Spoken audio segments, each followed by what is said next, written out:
ଏମାନଙ୍କୁ କଣ ଆମେ ବେଳେ ବେଳେ ବିଭିନ୍ନ ଜାଗାର ଲୋକ କଣ କହୁଛନ୍ତି କିଏ ଗୋଟେ କହି ଦେଇଥିବ ତୁରୁ କାହିଁଆ ସେଟା ପାଇଁ ଆମର ଗାଁର ସବୁ ଷ୍ଟୋରୀ ସମାନ କେଉଁ ଲଗାଇ ଦେଇଥିବ ଡିକନ ନହେଲେ ପ୍ରତି ନହେଲେ ମାଷ୍ଟର ଫୋନ କରି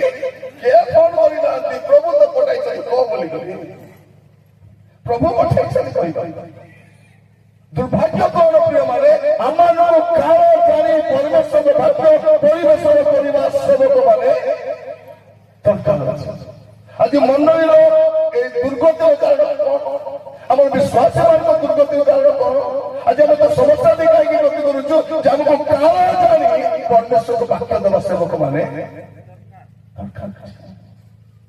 ଦରକାର ଅଛି। ପ୍ରଥମ ବଂଶାବଳୀ 12 ପର୍ବ 32 ପଦ